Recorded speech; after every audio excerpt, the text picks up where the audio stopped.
Well, good afternoon. Boy, this Saturday just about got completely away.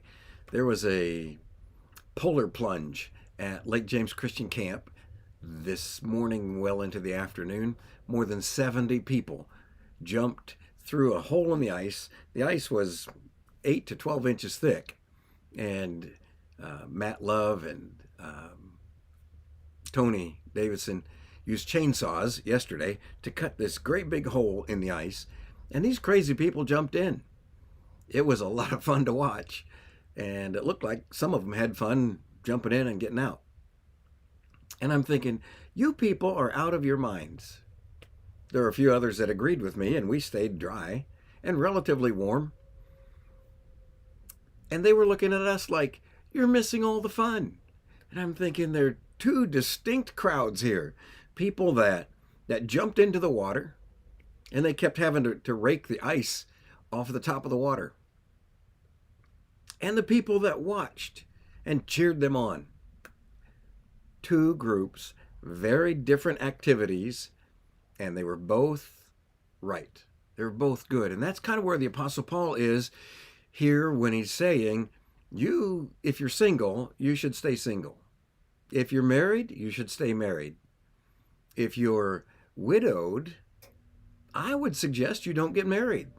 And this is where he says it right here. He says, but he who stands firm in his heart, being under no constraint, but has authority over his own will, and has decided this in his own heart, to keep his own virgin daughter, which means to not marry, he will do well. So then both he who gives his own virgin daughter in marriage does well, and he who does not give her in marriage will do better. A wife is bound as long as her husband lives, but if her husband is dead, she is free to be married to whom she wishes, only in the Lord. But in my opinion, she is happier if she remains as she is, and I think that I also have the Spirit of God.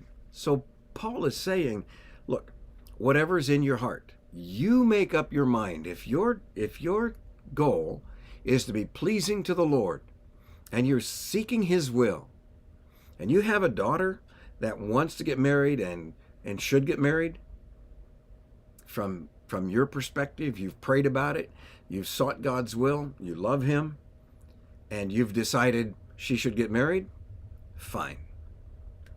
If you have a daughter that is not married, and you've prayed and you've sought the Lord, you love him with all your heart, you fasted and prayed about this, and you're convinced she should not marry, then that's okay too.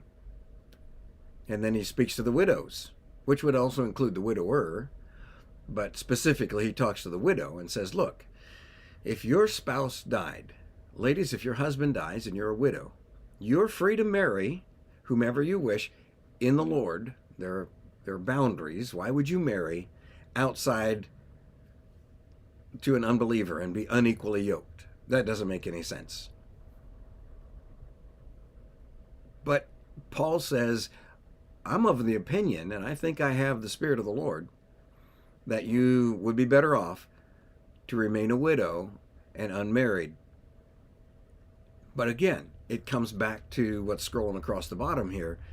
If you love the Lord with all your heart, you love your neighbor as yourself, you're seeking the Lord's will, then he will guide you, and either way will be good. And no one then, on the outside of that decision-making process, is in a position to say, oh, you shouldn't do that. That's not right. You can't say that. Either way is right.